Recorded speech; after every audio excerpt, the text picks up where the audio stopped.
जय हिंद। पिछले क्लास में हम लोग 10वें क्लास में सांख्यिकी में बहुलक के ऑब्जेक्टिव टाइप प्रश्नों का अध्ययन किए हुए थे। अब जो है सो हम लोग बहुलक में वैसे प्रश्नों का हल करेंगे जिसमें बहुलक दिया होगा, बारंबारता दिया होगा। तो उसका हम लोग बहुलक कैसे ज्ञात करेंगे। तो बहुलक जब भी बारंबारता दिया गया हो तो उस स्थिति में बहुलक यानी कि ये मोड ज्ञात करने का फॉर्मूला होता है L plus F1 minus F0 बटा 2F1 minus F0 minus F2 गुना H। याद रखेंगे formula L plus F1 minus F0 बटा 2F1 minus F0 minus F2 गुना में हो जाएगा H, जहां एल बराबर होता है बहुलक वर्ग की निम्न सीमा। एल बराबर बहुलक वर्ग की निम्न सीमा। F1 होता है बहुलक वर्ग की बारंबारता। F यानी कि बहुलक वर्ग की बारंबारता। F0 होता है बहुलक वर्ग के ठीक पीछे की बारंबारता। वही F2 होता है बहुलक वर्ग के ठीक आगे की बारंबारता। और H होता है बहुलक वर्ग की ऊंचाई। अब इसको थोड़ा सा अच्छी तरह से और समझेंगे, टेक्निक से कैसे याद रखेंगे। फूफो याद रखेंगे, इसी से बन जाएगा फूफो। एल प्लस फूफो याद रखेंगे तो F1 माइनस F0 अंत में 0 हो फूफो। उसी तरह से जो ऊपर है सो ही नीचा है। आई कोई गुण है 1 1 2 तो अंत में क्या हो जाएगा F2 और गुना में H। इस टेक्निक से याद रखेंगे फूफो जो ऊपर है वही नीचे है, अंत में क्या गुना में 2 फिर बाद में 2।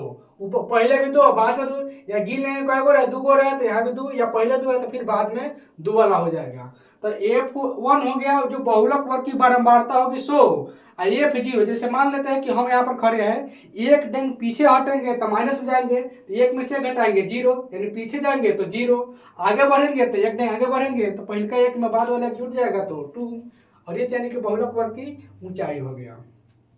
इस तरह इतना फॉर्मूला हमारा हो गया। अब कोई क्वेश्चन दिया जाए इस तरीके से, अगर दे दे वर्ग अंतराल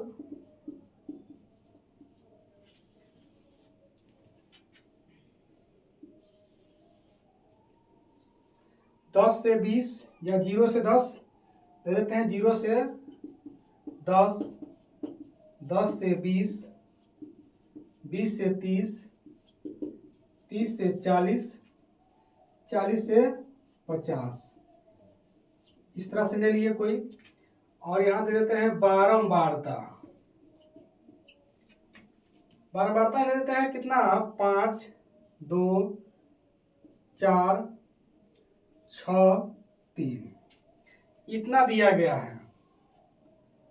और ये बारंबारता जो है घटते बढ़ते क्रम में रहता है।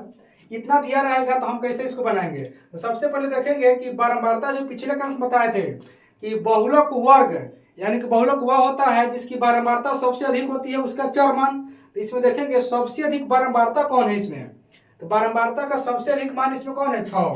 तो यह लिखेंगे चूंकि सर्वाधिक बारंबारता वाला वर्ग अंतराल बराबर। तो सर्वाधिक बारंबारता यानी सबसे अधिक बारंबारता कितना है 6, और इसका वर्ग अंतराल 30 से 40। तो बहुलक जो आएगा इसी दोनों के बीच में आएगा, इससे आगे नहीं आएगा, या पहले नहीं आएगा बाद में नहीं आएगा, इसी के बीच में आएगा। तो जो वर्ग अंतराल तो वही क्या होता है बहुलक वर्ग। तो लिखेंगे यहां पर इसलिए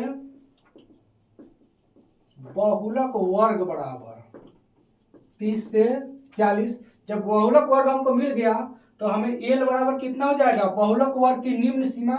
इसका जो निम्न सीमा है 30, उच्च सीमा 40, निम्न सीमा 30, तो निम्न सीमा हो जाएगा हमें 30। फिर लिखें कौन चीज F1। F1 यानी कि बहुलक वर्ग की बारंबारता। तो बहुलक वर्ग की बारंबारता यही ना है कितना 6। तो ये हो जाएगा कितना हमें 6। F0 यानी कि बहुलक वर्ग की जो बारंबारता है उसे ठीक पहले की बारंबारता, बहुलक वर्ग के ठीक पहले की बारंबारता 4। F2 बहुलक वर्ग के ठीक आगे की बारंबारता, बहुलक वर्ग हमारा यह हुआ, इसके आगे की बारंबारता 3। और H कितना है, दोनों में गैपिंग कितना का है 10 का है। अभी लिखेंगे कौन चीज, इसलिए बहुलक बराबर फॉर्मूला क्या होता है L plus F1 minus F0 बटा 2F1 minus F0 minus F2 गुना H। L का मान अभी हमें कितना प्राप्त हुआ 30 प्लस F1 का मान 6 माइनस F0 का मान 4 बट्टा में हो जाएगा 2 गुना F1 का मान 6 फिर माइनस में 4 फिर माइनस F2 का मान 3 गुना में 10। 30 प्लस 6 से 4 घटा लेंगे तो हमें हो जाएगा 2, 6 दूना 12, ये दोनों माइनस में जुड़ जाएगा 4 3 माइनस में 7 गुना में 10। तो 30 प्लस 10 दूना 20, घटाएंगे 12 में से 7 घटा लेंगे तो आ जाएगा कितना में 5, और 5 से कट जाएगा 5 चौके 20। तो 30 और 4 जोड़ेंगे तो 34 हमारा आंसर हो गया। तो इस तरीके से वर्ग अंतराल और बारंबारता दिया गया रहेगा तो हम इसका क्या करेंगे, बहुलक इस तरह से ज्ञात कर लेंगे। ठीक है, इसको लिख लीजिए। आज के क्लास में इतना ही, फिर मिलेंगे इसके अगले क्लास में।